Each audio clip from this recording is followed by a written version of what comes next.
Les Égyptiens de l'Antiquité possédaient une arme secrète dans leur combat contre les malheurs du quotidien. Pendant des milliers d'années, la magie a permis aussi bien aux rois qu'à la population de s'assurer santé, fortune, succès au combat et en amour. Le but de ces envoûtements d'amour était surtout sexuel. L'amour n'avait pas grand-chose à voir là-dedans. Après la disparition du dernier pharaon, les anciens rites perdurent, et la magie reste un outil puissant au cours des époques chrétiennes et islamiques. Cet ancien remède appelé le lait d'Isis était très connu encore au Moyen-Âge, et ce jusqu'au début de la médecine moderne. L'Égypte, pays des dieux et de la magie.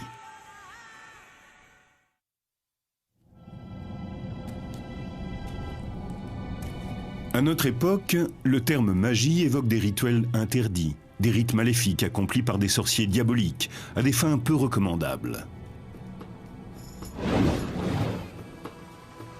Mais dans l'Égypte ancienne, la réalité était tout autre.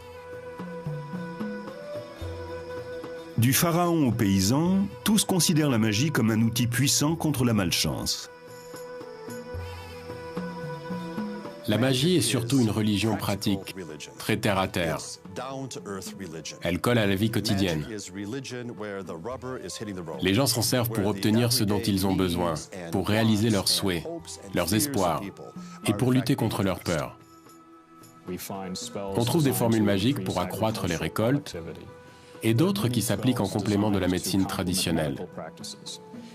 Mais aussi de nombreuses incantations à proférer contre des personnes ou contre des familles entières. Et à partir du règne de Ramsès, apparaissent les envoûtements d'amour. Du point de vue des Égyptiens, la magie est aussi ancienne que le cosmos. Ils la considèrent comme l'étincelle qui a permis la création. Selon les plus célèbres mythes égyptiens, le dieu Ré-Atoum a créé le monde en nommant chaque chose. C'est son premier fils, Eka, qui insuffle l'énergie vitale dans ses mots et qui donne vie au cosmos et à toutes les divinités.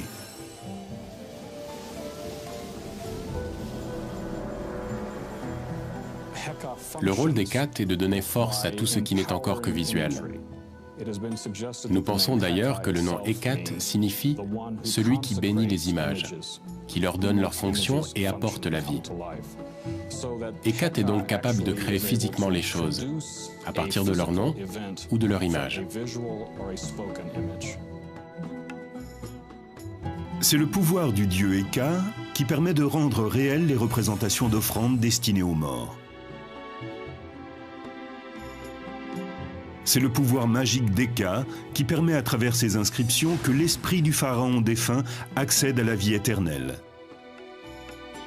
Et c'est aussi Eka qui permet aux formules d'envoûtement de s'accomplir. Il représente la force qui a permis à l'univers d'être créé. En s'appropriant rituels et formules magiques, en se familiarisant avec les anciennes croyances, certains accèdent en toute légitimité au pouvoir d'Hécat et en font usage.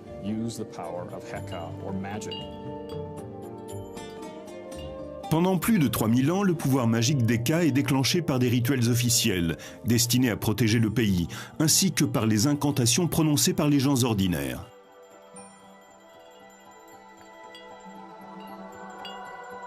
Les rites magiques se divisent en 3 éléments. Il y a d'abord le rituel, c'est ce qu'on fait. Puis les incantations, c'est-à-dire ce qu'on dit. Et enfin, les objets utilisés au cours du rituel. Ils disposent tous d'un pouvoir magique. Les objets de culte peuvent être des amulettes confectionnées par des artisans ou des éléments organiques, comme des langues de lézard ou du sang de taureau. Ils ont généralement une valeur symbolique. Ce bracelet est composé de représentations de coquillages appelés choris.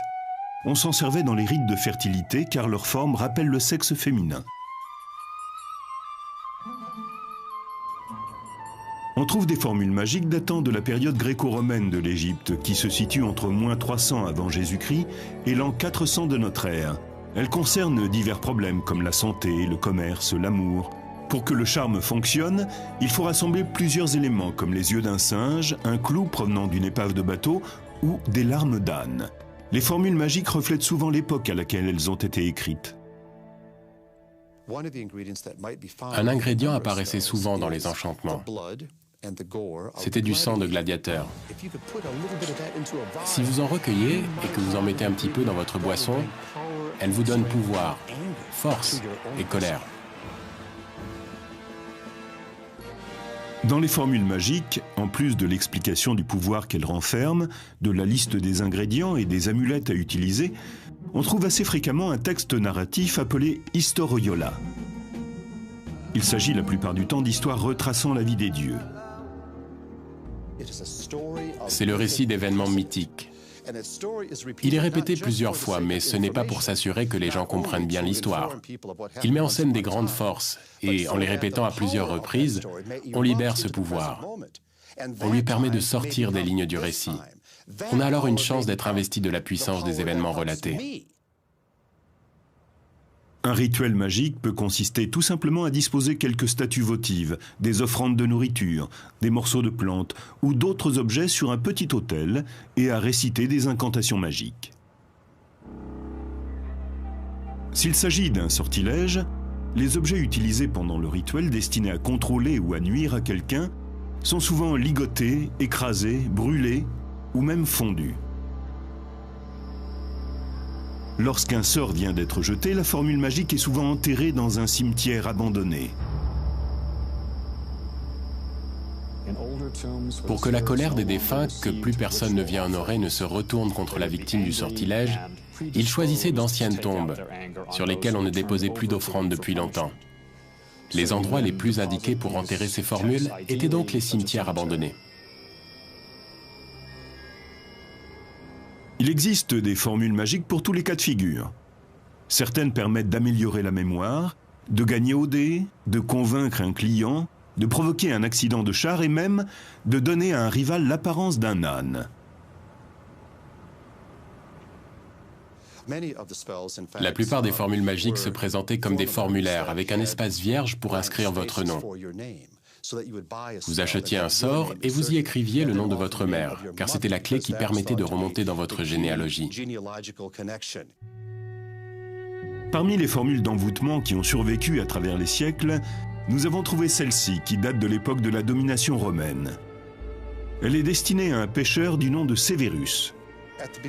Au début de ce texte sont relatées toutes les grandes histoires de pêcheurs. C'est l'historiola. On y raconte des événements qui sont devenus des mythes. À la fin, on peut lire « Et puisque la pêche a été si bonne pour tous les autres, qu'il en soit de même pour Sévérus, fils de Johanna. » Mais le vœu de Sévérus ne s'arrête pas là. Il veut également être doté d'une voix enchanteresse et être célébré pour son talent de chanteur.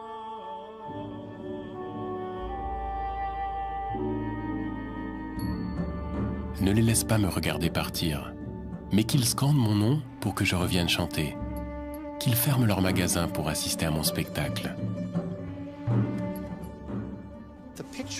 L'image que nous nous faisons de Sévérus est celle d'un pêcheur frustré, las de lancer ses filets, qui désire devenir une vedette de la chanson et qui demande aux dieux et aux déesses d'intercéder en sa faveur, car sa voix n'est sans doute pas terrible.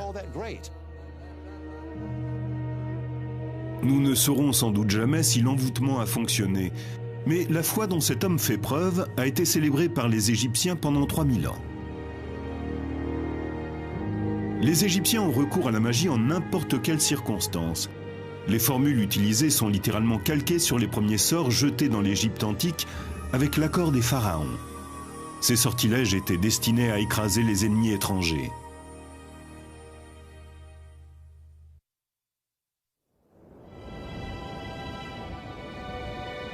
La vallée du Nil est un miracle vivant, un espace fertile au milieu d'un désert aride. Ces riches terres étaient prisées par ses habitants et attisaient la convoitise de leurs ennemis.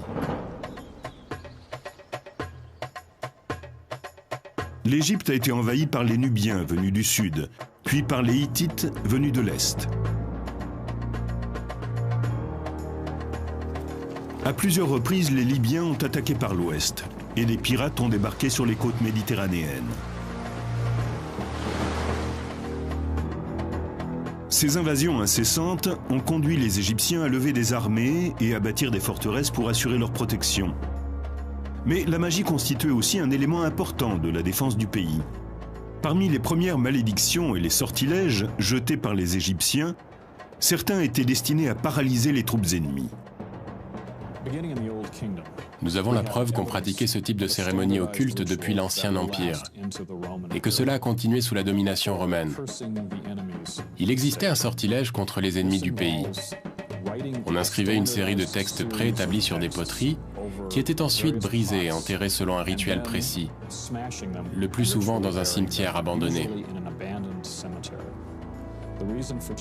Il choisissait des pots en argile, en référence à Khnum, le créateur, qui avait modelé les êtres vivants sur son tour de potier.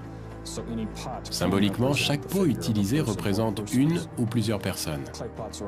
Les morceaux de poterie en argile faisaient partie des déchets courants en Égypte.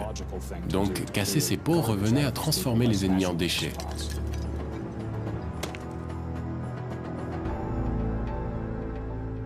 Les vestiges de ce rituel ont été découverts à Mirghissa, une ville située en territoire nubien tout près d'une forteresse égyptienne construite vers 1700 avant Jésus-Christ. Ce territoire appartient aujourd'hui au Soudan. Au cours des fouilles, on a découvert des morceaux de poterie en argile rouge. On peut y lire les formules d'une malédiction jetée aux Nubiens. Ils avaient été enterrés à côté de tombes abandonnées.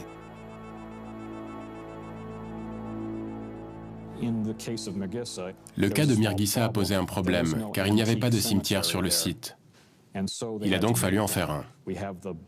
Nous avons découvert le corps d'un Nubien jeté sur le côté. Sa tête avait été coupée et posée à l'envers, tout près d'une poterie cassée. Le couteau qui avait servi à le décapiter se trouvait à côté de lui. Si vous ne disposez pas d'un mort en colère, il faut en créer un. C'est ce qu'ils ont fait sur le site vierge de Mirghissa. Parmi les objets utilisés pour le rituel, on découvre des figurines qui représentent toutes le même motif, un prisonnier ligoté. Ces statues sont en argile, en bois, en cire ou en pierre. On y inscrit le nom des pays hostiles à l'Égypte, puis on les brûle, on les piétine, on les brise ou bien on les fond pendant le rituel officiel. Ces statues nous donnent des renseignements très précieux sur l'évolution géographique du Proche-Orient au cours de l'Antiquité. Elles portent les noms de tous les voisins de l'Égypte. Ces inscriptions étaient régulièrement actualisées. Tous les textes qu'elles présentent ont été modifiés avec soin. Les premières représentations magiques du prisonnier ligoté datent de 3100 avant Jésus-Christ, c'est-à-dire avant le début de l'Ancien Empire. Et on les retrouve ensuite à travers toutes les époques. Cette image est parfois dessinée sous les semelles des sandales, afin que le prisonnier soit écrasé à chaque pas. Cette sculpture représente également un prisonnier ligoté. Elle a été taillée dans la pierre qui soutient la porte d'entrée d'un temple. Si vous observez le socle de cette porte, vous pourrez voir qu'il représente un prisonnier allongé le ventre contre le sol, les mains attachées dans le dos. Un trou a été creusé au milieu de son dos pour placer l'axe sur lequel la porte pivote. Ainsi, à chaque fois que quelqu'un entre dans le temple, l'axe vient broyer sa colonne vertébrale. Le simple fait d'ouvrir cette porte chaque matin reproduisait la défaite des ennemis de l'Égypte. La magie est la clé de voûte de la religion égyptienne. Seuls les prêtres et les personnes de sang royal la pratiquent. Mais il arrive qu'elle soit utilisée à mauvais escient. C'est ce qui se produit aux alentours de 1160 avant Jésus-Christ, sous le règne du pharaon Ramsès III. Sous le règne de Ramsès III, l'Empire est dans une situation politiquement instable. C'est au sein de sa famille que s'organise un vaste complot. En effet, sa deuxième épouse espère mettre son fils nommé Pentahour sur le trône. Plusieurs prêtres, qui font partie de la conspiration contre Ramsès, connaissent les rituels magiques. Certains récits historiques racontent qu'ils auraient inscrit des sortilèges sur des feuilles de cire. Ils leur auraient ensuite donné une forme grossière pour s'en servir pendant le rituel. Comme dans bon nombre de rituels de malédiction, ces objets étaient détruits afin de nuire à l'ennemi. Mais ici, la personne visée n'est autre que Ramsès III, le pharaon en personne. Les conspirateurs sont arrêtés. et jugés. On ne les accuse pas de sorcellerie, on leur reproche d'avoir fait usage de la magie pour porter préjudice à l'intégrité physique du roi. Ils avaient le droit d'utiliser les objets nécessaires à leur cérémonie, car ils sont tous répertoriés dans la bibliothèque royale. Ce sont les outils classiques que l'on retrouve dans tous les rites officiels. Mais dans le cas présent, ils ne les utilisent pas contre un ennemi, mais contre le roi. La pratique de la magie n'est pas illégale. En revanche, la trahison est un acte criminel. La plupart des conspirateurs sont mis à mort, ainsi que le jeune prétendant au trône, Pantaour. Nous pensons avoir retrouvé la dépouille de Pantaour. On a découvert dans le tombeau royal un corps qui semble avoir été embaumé vivant. Ce n'est qu'une hypothèse. Il peut aussi avoir été empoisonné avant d'être recouvert de bandelettes. Mais la position du corps laisse penser qu'il est mort dans d'atroces souffrances. Cette histoire a vraisemblablement inspiré la scène d'inhumation d'Imhotep dans le film La Momie.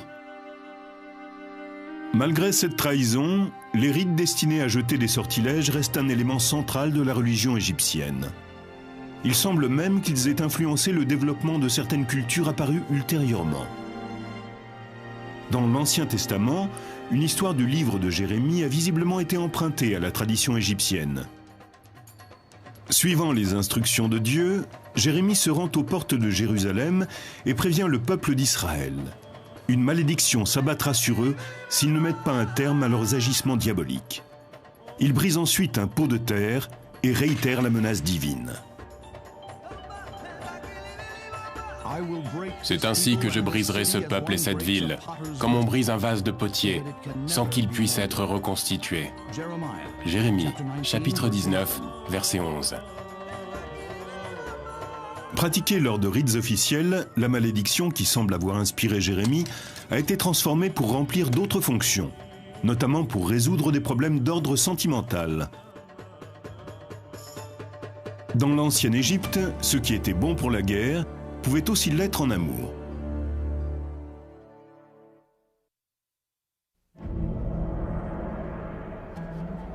Le temple est le lieu où les forces magiques peuvent être libérées.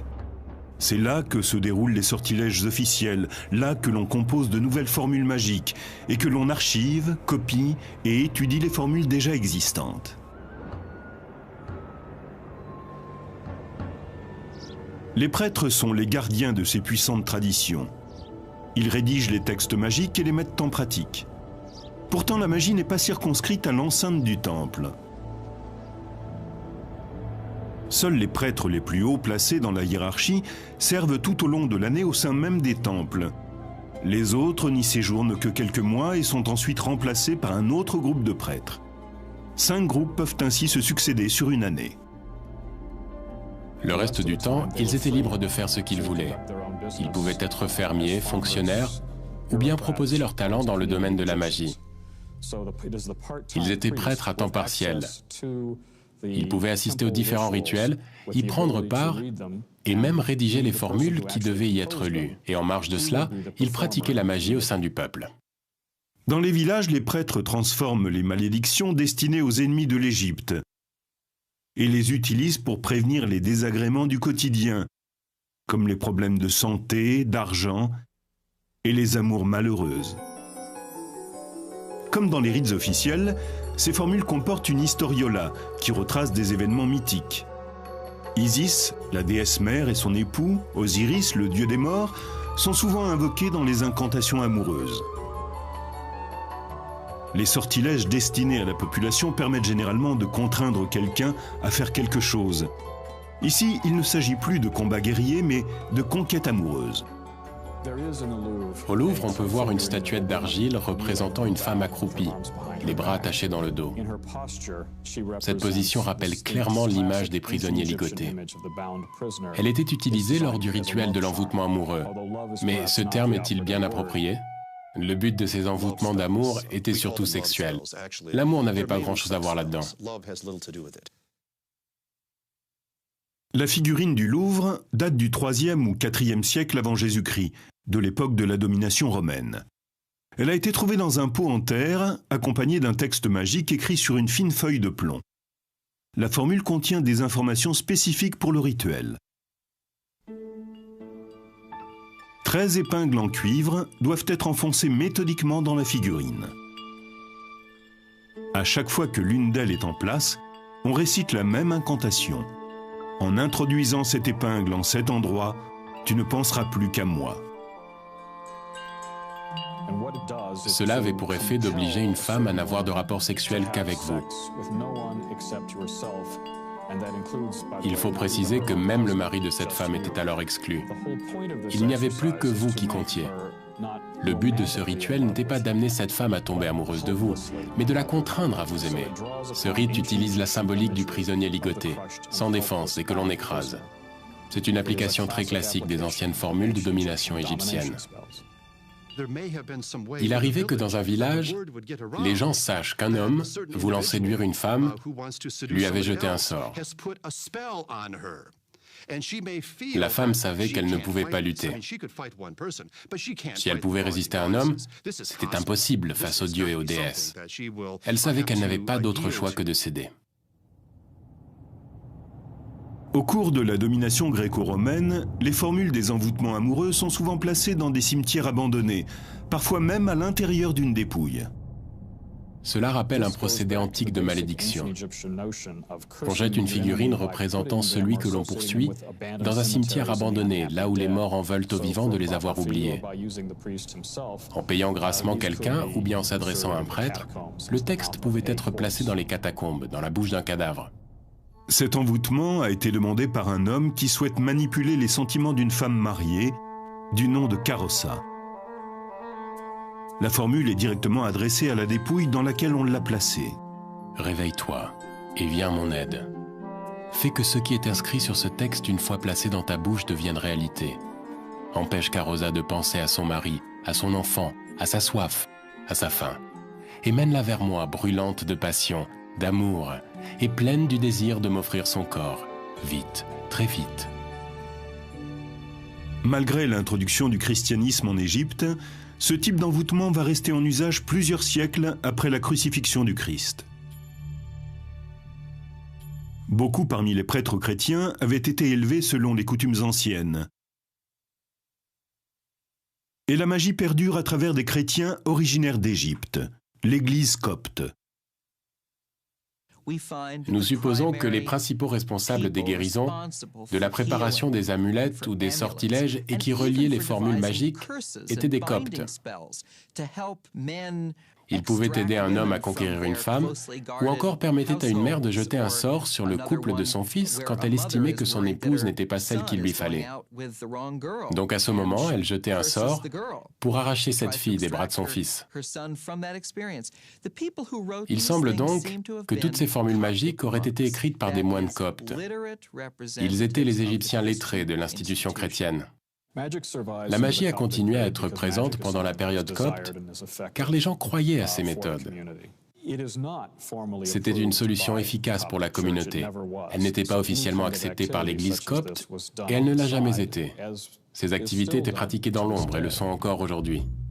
Comme les grands prêtres des pharaons, les prêtres coptes enroulent un cordon autour des figurines, destinées au rituel, pour que la victime de l'envoûtement amoureux se soumette sexuellement. La plupart du temps, ces envoûtements sont effectués à la requête d'un homme désireux de bénéficier des faveurs d'une femme, mais ils peuvent aussi poursuivre d'autres objectifs. Les textes rédigés par les coptes proposaient différentes façons de ficeler les figurines. Si vous vouliez que votre adversaire devienne impuissant, alors vous passiez la ficelle autour de l'organe sexuel. Voici un de ces sortilèges. Le texte est rédigé en langage copte, on y trouve des références à Jésus-Christ, mais l'élément de magie est purement égyptien.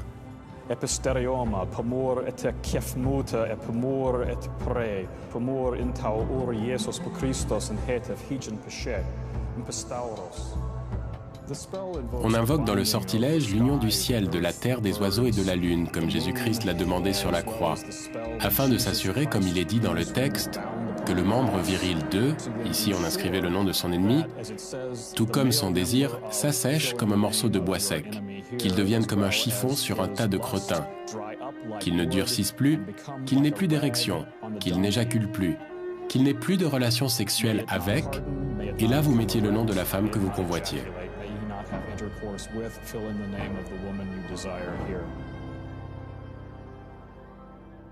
On constate que le sexe est un sujet prépondérant.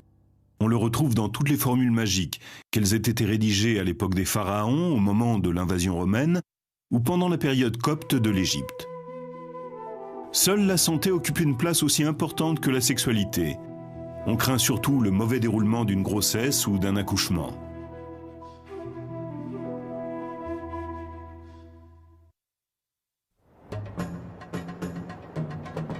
Selon les textes égyptiens anciens, les dieux ont offert la magie aux humains pour leur permettre de faire face aux pièges que le destin leur réserve. La perte d'un être cher est probablement l'une des pires choses qui puissent arriver. Les causes de décès sont nombreuses, qu'il s'agisse d'un accident, d'une maladie ou encore d'une grossesse ou d'un accouchement qui se déroule mal. La mortalité infantile était telle qu'il valait mieux prendre toutes ces précautions, y compris recourir à la magie pour protéger la mère et son enfant pendant et après la grossesse. Nous avons découvert tout un éventail de formules magiques. Cette liste porte le nom de formules magiques pour la mère et son enfant. Une personne appelée le magicien de la crèche était chargée de les élaborer. Parmi les outils du magicien, il y a les baguettes magiques, comme celle-ci. Elles sont taillées dans des défenses d'hippopotame afin d'être liées à Taouret, la déesse protectrice de l'accouchement. On garde ces baguettes auprès de soi pour indiquer que la mère et son enfant bénéficient d'une protection magique.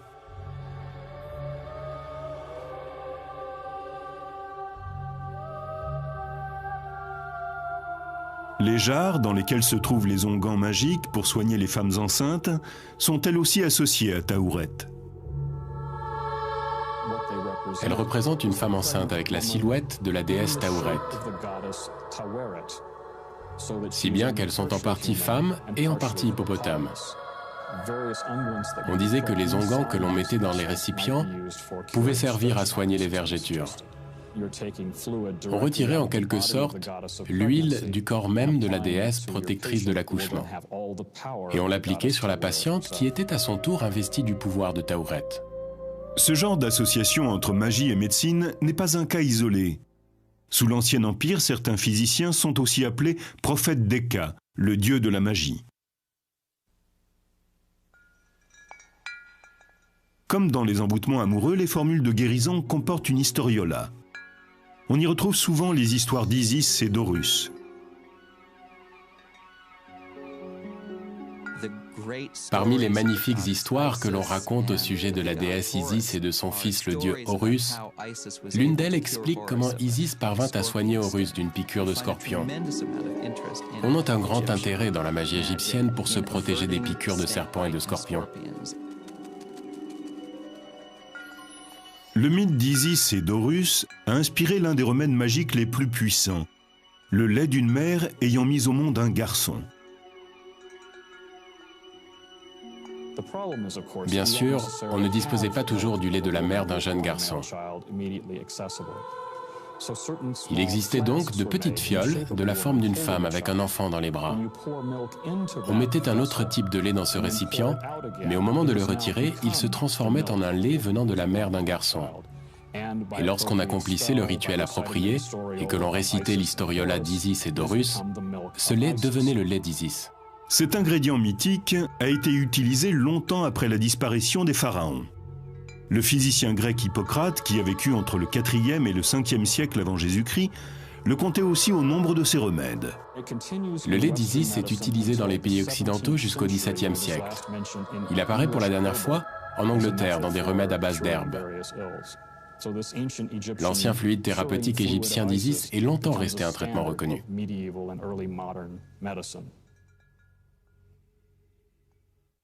Dans l'Antiquité, Horus est l'objet de bien d'autres historiolas. Le combat mythique qu'il a mené contre Seth, le dieu du chaos, revient très souvent dans les formules de guérison.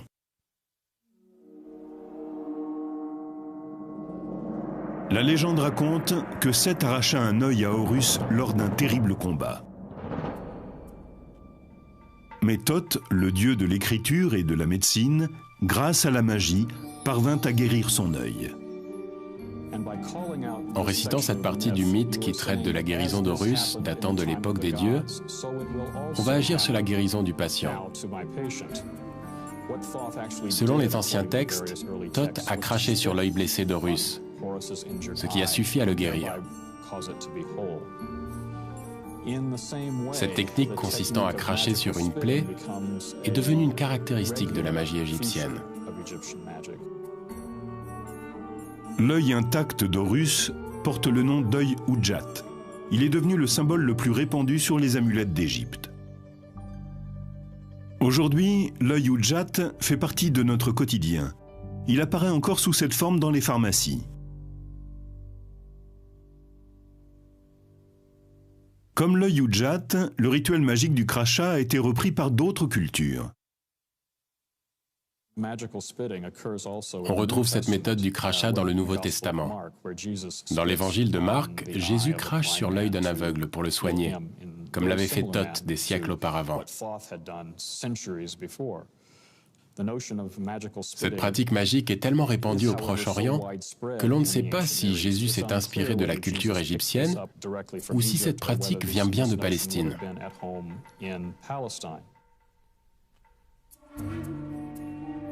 La bibliothèque de Nag Hammadi. On y trouve une collection de textes anciens de magie égyptienne, et certains d'entre eux indiquent comment recourir à la magie pour guérir. Le livre secret de Jean contient une liste de 365 anges aux noms étranges, chacun d'eux associé à une partie du corps humain. L'œil gauche, l'oreille droite, la colonne vertébrale. Imaginez que vous ayez une douleur à l'épaule ou au genou. Il suffit de connaître le nom de la divinité chargée de cette partie du corps et de lui demander de la soigner. C'est encore bien plus simple si vous avez une pierre précieuse. Par exemple, une gemme magique rouge. Le rouge est assimilé au rein. Vous posez la pierre sur la partie malade de votre corps, on invoque les forces occultes et vous êtes guéri par la magie.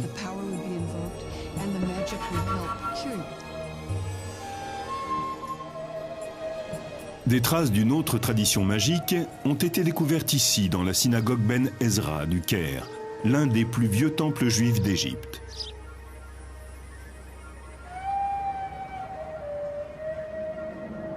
La loi juive impose d'enterrer les livres sacrés devenus obsolètes, selon un rituel particulier, ou bien de les conserver dans un dépôt appelé un Géniza. À Ben Ezra, le Géniza ne contient pas que des livres de prière. Il y a aussi de nombreuses formules magiques, des textes rédigés entre le 9e et le 13e siècle. Il traite des mêmes problèmes que les formules magiques égyptiennes, et les méthodes auxquelles il recourt sont souvent similaires. Bien que le judaïsme ne soit pas favorable à la magie, les textes trouvés dans le Géniza sont résolument ancrés dans la tradition juive. On a pu noter des références aux versets de la Bible. Certains sont même carrément utilisés tels quels. Pour ces formules, on fait ressortir le pouvoir du psaume, voire même de toute l'histoire, et on l'applique à une situation particulière. Ces formules sont destinées à soigner tout un éventail de maladies. Les maux de tête, les tremblements, la timidité, ou tout simplement à se protéger d'un éventuel ennemi.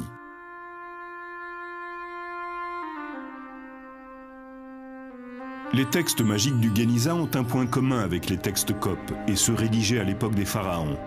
Ils montrent tous la même révérence face à la puissance magique des mots.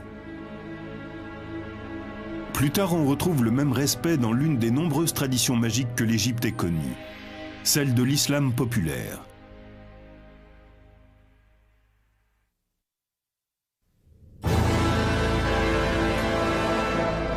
Au commencement, Dieu, le Créateur, nomma chacune des choses qui composent l'univers. Et avec ces noms, le dieu Eka insuffla la vie dans le cosmos. La fantastique faculté des mots à créer la réalité a amené les Égyptiens à considérer l'écriture avec autant de respect que de crainte. Pour les Égyptiens, l'écriture était sacrée. Elle permettait d'accéder physiquement au pouvoir et aux histoires des dieux. Les hiéroglyphes sont des écritures sacrées. D'ailleurs, c'est ce que ce terme signifie. Toutefois, la plupart des Égyptiens ne savent pas lire.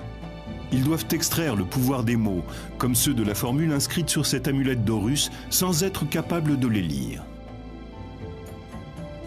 Puisqu'ils ne pouvaient pas les lire, ils versaient de l'eau sur la surface de la stèle ou bien ils la plongeaient dans un récipient rempli d'eau. Le liquide se chargeait du pouvoir magique de la formule et ils n'avaient plus qu'à le boire. Cette ancienne coutume égyptienne, consistant à boire le texte des formules magiques, réapparaît à l'époque biblique. Le livre des Nombres de l'Ancien Testament décrit un procédé magique qui permet de tester la vertu d'une femme accusée d'adultère. D'abord, un prêtre verse dans un bol d'eau une pincée de terre recueillie dans le temple de Salomon. Ensuite, on y plonge un papyrus sur lequel est inscrit le sortilège, ce qui permet au texte de se dissoudre. La femme qui fait l'objet de l'accusation doit boire ce breuvage. On pensait que si elle a été infidèle, Dieu la maudira. Et que si elle vient à tomber enceinte d'un autre homme, elle n'arrivera jamais au terme de sa grossesse. Cette méthode nous ramène aux anciennes traditions égyptiennes. Une formule était inscrite sur un papyrus ou sur de l'argile, puis on la faisait dissoudre dans l'eau avant de la boire pour acquérir sa puissance, bénéfique ou destructrice. La magie juive attribuait elle aussi beaucoup de valeur à la puissance de l'écriture même. Et ceci a existé depuis des temps très anciens. L'hébreu ne se limite pas à la simple formulation de mots. Il est composé de lettres que les anges ont apportées sur terre, ou plutôt que Moïse a apportées et qui ont été tracées par la main de Dieu. Ces lettres sont sacrées, tout comme les hiéroglyphes. Les formules magiques de la période gréco-romaine trouvent leurs racines aussi bien dans la tradition pharaonique que juive. Les prêtres qui les rédigent cherchent sans cesse de nouveaux noms, de nouveaux mots, de nouveaux sons. Plus ils sont étranges, mieux c'est. Nous avons trouvé de nombreux exemples de ce langage magique en introduction de textes qui commencent comme une prière. Ça ressemble à cela. Yahoo, Sabeyov, Adonai, ce sont des sonorités qui sont typiques de l'hébreu. Et il devait y avoir des noms d'anges comme Michael, Gabriel, Raphaël. Il y avait même des palindromes, ces mots que l'on peut lire dans un sens comme dans l'autre. Il confère un grand pouvoir aux incantations. Abla Nafanalba, Sesumgen Barfarenges, Shemesheilam. Ce sont des mots étranges et très exotiques. Laielops. On retrouve toutes sortes de mots magiques. L'Église copte semble elle aussi reconnaître aux mots et aux lettres un grand pouvoir magique.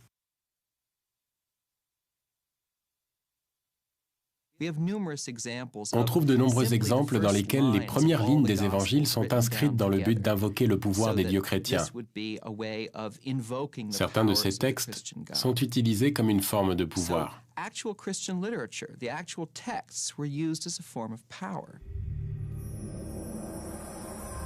Les Coptes adoptent aussi les traditions magiques d'autres religions. Cette démarche s'appelle le syncrétisme.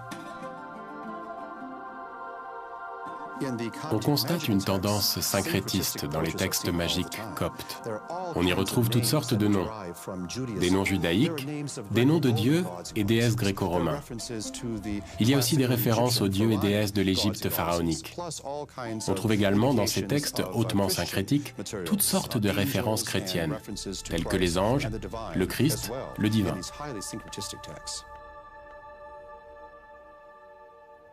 Il existe un exemple parfait de texte syncrétiste parmi les ouvrages mystiques de la bibliothèque de Nag Hammadi. Dans ce récit, il est question d'un jeune homme qui rend visite à Thoth, le dieu égyptien. Il cherche à atteindre la sagesse à travers le pouvoir magique des incantations. Dans ce texte, le jeune homme devait répéter. Ces sons étaient des invocations.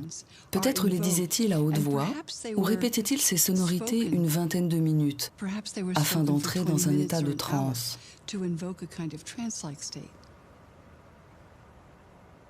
Même si la magie n'est pas officiellement approuvée par l'Église copte, elle survit et perdure jusqu'à la période islamique. Cette vision très ancienne, qui consiste à accorder à des textes un pouvoir magique, semble avoir été partagée par les musulmans d'Égypte. On en trouve des preuves dans des endroits très inattendus. Dans ce bâtiment se trouve un nilomètre qui permet de mesurer la profondeur du Nil. Construit en l'an 861 de notre ère, il a permis pendant plus d'un millénaire de prévoir les inondations, les famines ou l'abondance de nourriture. Les parties essentielles du nilomètre sont recouvertes de versets du Coran. Il est ici question de l'eau, de la végétation et de la prospérité. Certains experts pensent que ces versets sont là dans un but magique, comme sur les amulettes pharaoniques, mais à plus grande échelle. La magie trouve également place en Égypte dans la pratique quotidienne de l'islam.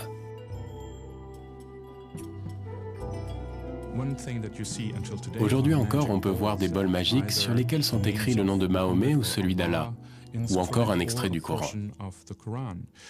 On y verse de l'eau, et en la buvant, on est investi d'une force positive.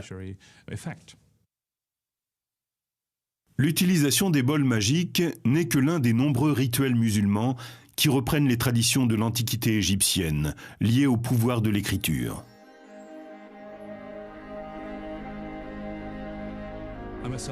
J'ai moi-même vu un homme pieux inscrire quelque chose sur un talisman.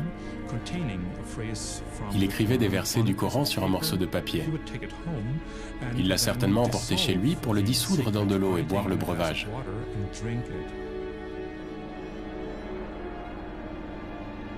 Il y a 5000 ans, les anciens Égyptiens ont eu recours à la magie pour éviter les pièges que le destin leur réservait. Au cours des siècles, et quelles que soient leurs croyances, les Égyptiens ont fait confiance à la magie pour améliorer leur santé, se protéger du malheur ou connaître la chance en amour. Tous ceux qui ont vécu sur cette terre ont ce lien entre eux, le désir de déjouer les pièges du destin en recourant à une puissance supérieure que l'on appelle magie ou parfois religion.